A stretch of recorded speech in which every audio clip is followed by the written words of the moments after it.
Assalamualaikum warahmatullahi wabarakatuh. Nama saya Nur Latifah. Saya di sini bersama dengan Saadatul Lusroh dari kelas BKPI 2B. Kami akan mempresentasikan sedikit materi tentang perkembangan tingkah laku sosial dari masa bayi sampai dengan akhir masa kanak-kanak.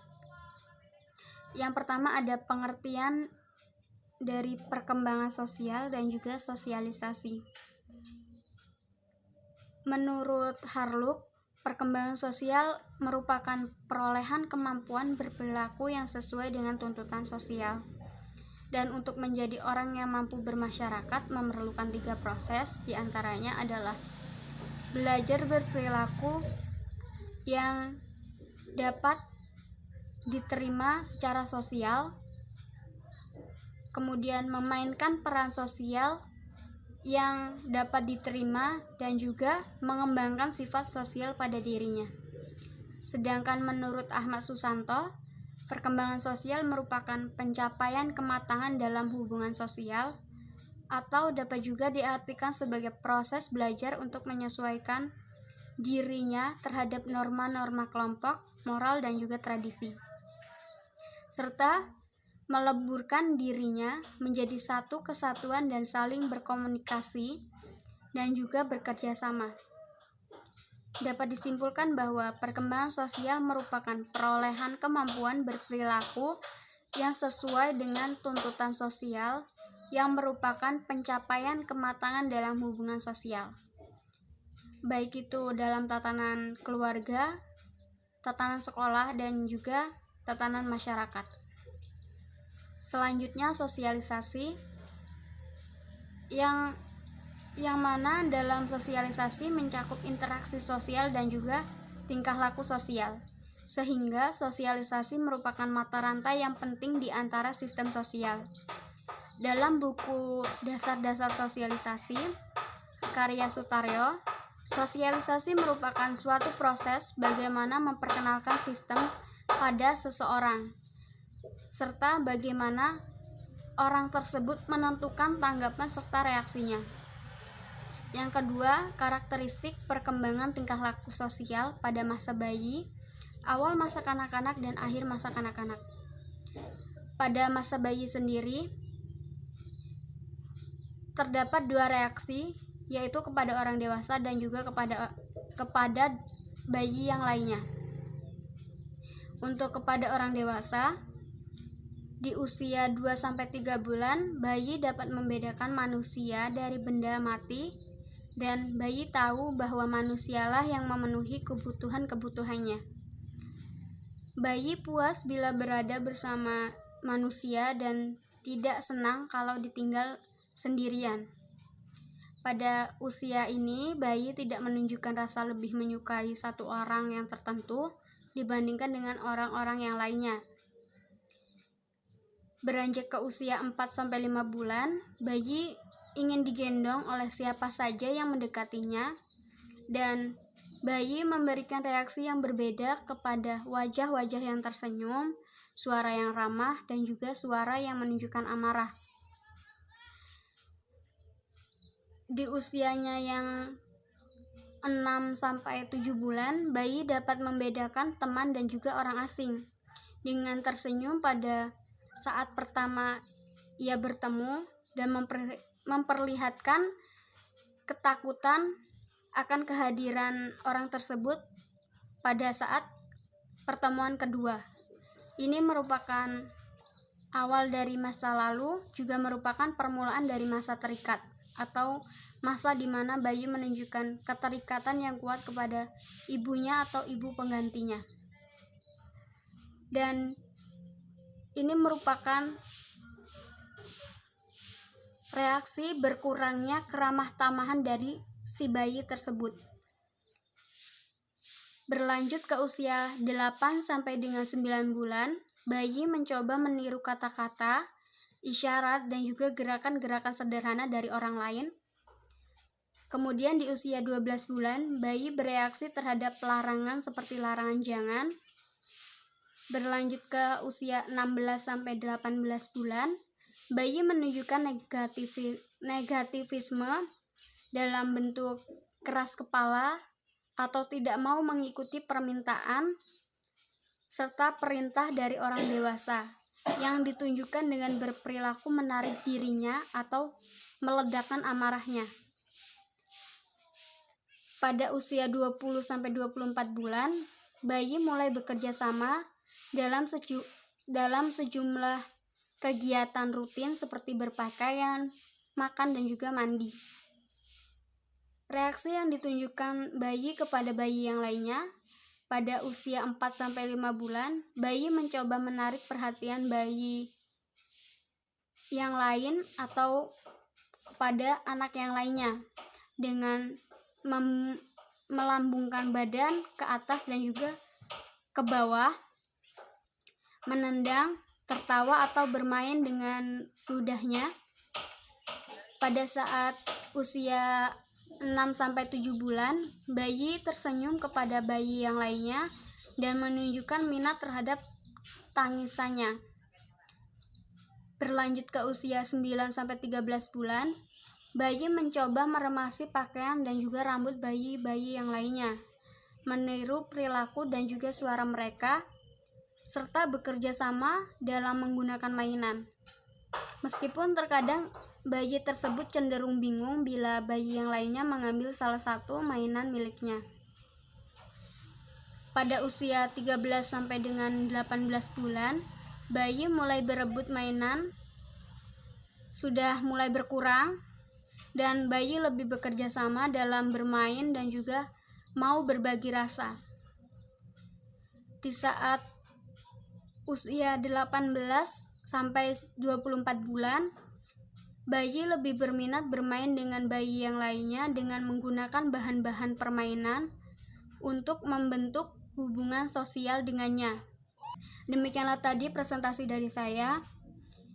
Selanjutnya mengenai karakteristik perkembangan tingkah laku sosial pada awal masa kanak-kanak dan juga akhir masa kanak-kanak akan dijelaskan oleh rekan saya, Saadatul Usra. Kepada teman saya persilahkan dan saya akhiri. Wassalamualaikum warahmatullahi wabarakatuh. Assalamualaikum warahmatullahi wabarakatuh. Perkenalkan, nama saya Saadatul Usra dari Prodi BKPI 2B, NIM 2064104.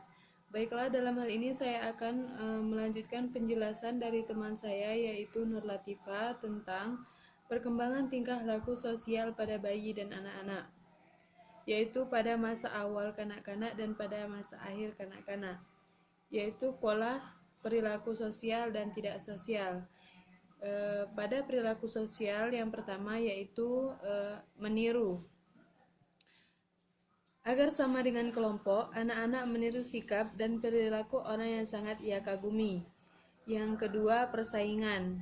Keinginan untuk mengungguli dan mengalahkan orang-orang lain sudah tampak pada usia 4 tahun. Ini dimulai di rumah dan kemudian berkembang dalam bermain dengan anak-anak yang di luar rumah.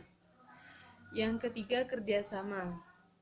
Pada akhir tahun ketiga, bermain kooperatif dan kegiatan kelompok mulai berkembang dan meningkat, baik dalam frekuensi maupun lamanya berlangsung, bersama dengan meningkatnya kesempatan untuk bermain dengan anak-anak lain. Yang keempat, simpati. Karena simpati membutuhkan pengertian tentang perasaan-perasaan dan emosi orang lain, maka hal ini hanya kadang-kadang timbul sebelum 3 tahun. Semakin banyak kontak bermain, semakin cepat simpati akan berkembang. Yang kelima, empati. Seperti halnya simpati, empati membutuhkan pengertian tentang perasaan dan emosi orang-orang lain, tetapi di samping itu juga membutuhkan kemampuan untuk membayangkan diri sendiri di tempat orang lain. Relatif hanya sedikit anak yang dapat melakukan hal ini sampai masa awal kanak-kanak berakhir. Dukungan sosial menjelang berakhirnya awal masa kanak-kanak atau dukungan dari teman-teman menjadi lebih penting daripada persetujuan orang-orang dewasa.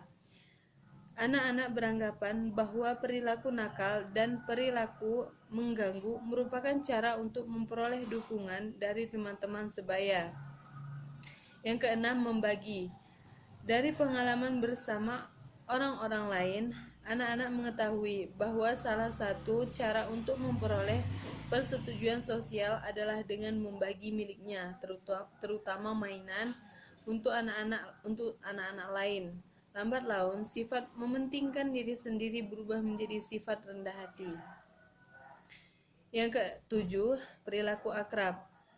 Anak-anak yang pada waktu bayi memperoleh kepuasan dari hubungan yang sangat hangat, erat, dan personal dengan orang lain berangsur-angsur memberikan kasih sayang kepada orang di luar rumah, seperti guru atau benda-benda mati seperti mainan kegemarannya atau bahkan selimutnya.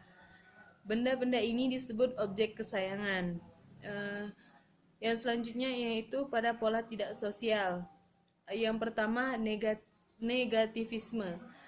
Negativisme atau melawan otoritas orang dewasa mencapai puncaknya antara usia 3 dan 4 tahun dan kemudian menurun. Perlawanan fisik lambat laun berubah menjadi perlawanan verbal dan pura-pura tidak mendengar atau tidak mengerti perintah orang dewasa. Yang kedua, agresif. Perilaku agresif meningkat antara usia 2 dan 4 tahun dan kemudian menurun. Serangan-serangan fisik mulai diganti dengan serangan-serangan verbal dalam bentuk memaki atau menyalahkan orang lain. Yang ketiga, perilaku berkuasa. Perilaku berkuasa atau merajai mulai sekitar usia 3 tahun dan semakin meningkat dengan bertambah banyaknya kesempatan untuk kontak sosial. Yang kelima yaitu merusak. Ledakan amarah sering disertai dengan tindakan merusak benda-benda di sekitarnya, tidak peduli miliknya sendiri atau milik orang lain. Semakin hebat amarahnya, semakin luas tindakan merusaknya. Yang ketujuh, pertentangan seks. Sampai 4 tahun, anak laki-laki dan perempuan bermain bersama-sama dengan baik. Setelah SD, anak laki-laki mengalami tekanan sosial yang tidak menghendaki aktivitas bermain yang dianggap sebagai banci. Banyak anak laki-laki yang berperilaku agresif yang melawan anak perempuan. Yang kedelapan, prasangka. Sebagian besar anak prasekolah lebih suka bermain dengan teman-teman yang berasal dari ras yang sama, tetapi mereka jarang menolak bermain dengan anak-anak yang ada di ras lain. Prasangka sosial timbul pertama-tama dari prasangka agama atau sosial ekonomi, tetapi lebih lambat dari prasangka seks. Selanjutnya yaitu perkembangan pada masa akhir anak-anak. Pada akhir masa kanak-kanak, adapun pola perilaku sosial anak usia 5 sampai 6 tahun yaitu kerjasama, persaingan, kemurahan hati, hasrat akan menerima sosial, simpati, empati, ketergantungan, sikap ramah, sikap tidak mementingkan diri sendiri, meniru, perilaku kelekatan dan perilaku kelekatan. Mungkin hanya inilah yang dapat saya sampaikan. Lebih dan kurang mohon maaf. Wassalamualaikum warahmatullahi wabarakatuh.